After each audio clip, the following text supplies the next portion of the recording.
week 2 of the fantasy baseball season, and here's a few pitchers I look to sell and trade this week. So right here, these guys I won't dump for anything, but right now I think they're playing above average from what they've done throughout their careers, and I think you get a decent piece or two for them. The first guy, Marcus Stroman of the Chicago Cubs. So Marcus Stroman last season definitely wasn't a great year for him with the Cubs, and he only did pitch 138 innings last year, but so far this season off to a monster start, 2-0 record. 12 innings pitched, 14 strikeouts, no runs given up with a 0 ERA, and a 0.92 whip and 2 quality starts. So Marcus Stroman, he's been a decent pitcher throughout his major league career, but these numbers, like I said, are way over the top for him right now. So the first 2 outings of the year, March 30th, was 6 innings, got the win. 3 hits, no runs, 3 walks, 8 Ks, the quality start. And April 7th versus the Rangers, 6 innings, got the win in that one. 2 hits, 3 walks, 6 Ks, a quality start. So right now, Stroman off to a good start. And he versed 2 good hitting teams so far in the early going with the Brewers in Texas. So maybe he could be for real, or maybe, like I said, early season off to a good start here for Stroman. But his next outing is here today versus the Seattle Mariners, a hitting team. And if you could get past this, then you really got to consider if you want to sell Stroman or not. But I just don't buy it for the remainder of the season for him to have a monster year. And like I said, this Cub team's in kind of a rebuild in a way. So right now, Marcus Stroman is a guy who would sell high while he's pitching great baseball in the early going for the Cubs. The next guy is Anthony DeSclafani of the San Francisco Giants. So DeSclafani last season was a lost year for him for the most part with injury.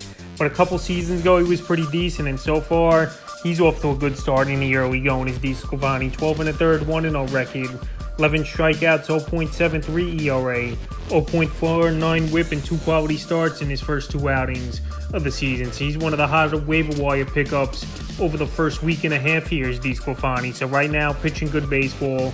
This Giant offense, they've improved a little bit this season here, but he's still a guy I'm not buying into totally to go out there and have a great year. April 3rd at the Chicago White Sox, 6 innings, got the win, 3 hits in that one, no runs, 4 Ks, a quality start. And April 9th versus the Royals, 6 1/3, no decision, 3 hits, a run, 7 Ks, a quality start. So far, 2 pretty weak hitting offenses for the most part here. DeSclafani is versed, and I think it's going to get tougher for him, no doubt about it. I know his next outing is April 15th versus another pretty weak offense at the Detroit Tigers. But right here, DeSclafani pitches in a pretty tough division, obviously, with the San Diego Padres, Dodgers, and even the Rockies can hit the baseball at a decent rate. So right now, while he's pitching good baseball and off to the hot start, and what's better than picking up a guy off the waiver wire and then flipping him and getting someone more consistent or an impact back. So right now, while he's off to the great start, he's definitely a guy who would sell high this week. The next guy is Jeffrey Springs of the undefeated Tampa Bay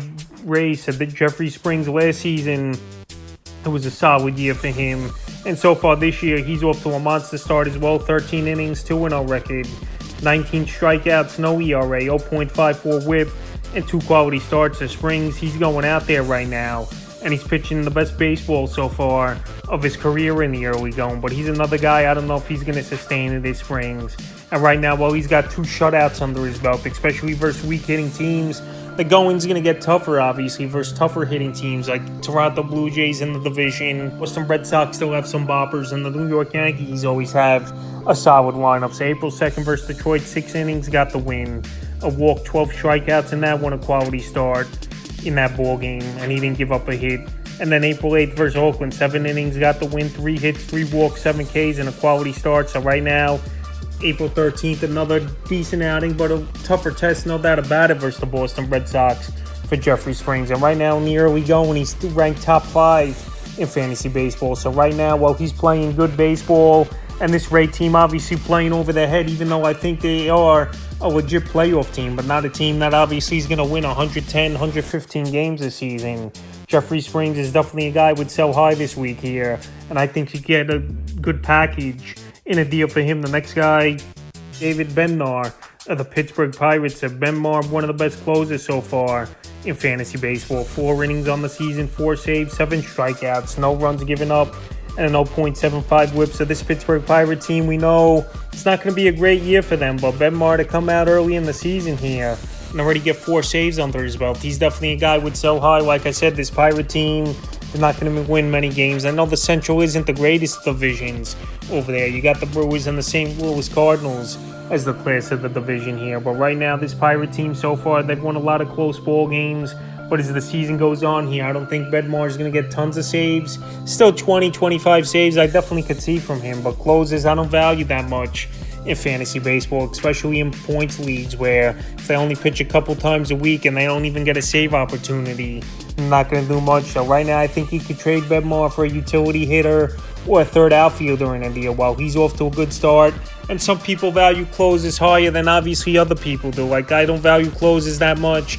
And when I see a closer have a good stretch like Bednar is having right now, he's definitely a sell-high candidate. Because it could go the other way where the opportunities won't be there, or he could start getting hit. So right now, he's definitely a pitcher I would sell this week. And the fifth and final pitcher I look to sell and trade this week here, Seth Lugo of the San Diego Padres. So Lugo, we know he's been a long-time reliever with the New York Mets over the last 5-6 seasons. But now he's back as a starter, where he had a cup of coffee as a starter in his Met tenure as well. But now he's with the Padres and he's starting for them. And we don't know how much stretched out he really is on the season. 13 innings so far for Lugo. 2-0 record, 12 Ks, 1.38 ERA, 1 whip, and 2 quality starts in the early going. So he's gone out there in the first 2 starts here is Seth Lugo. And he's pitching good baseball, no doubt about it, is Lugo. So right now, the first 2 ball games, like I mentioned, a decent hitting Rocky team and a great Brave hitting team. April 2nd versus the Rockies. 7 innings, got the win in that one.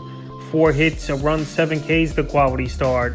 And then April 9th at St. Louis, 6 innings, got the win. 5 hits, a run, 4 walks, 5 Ks. So Lugo, he's gone deep in both ball games, no doubt about it.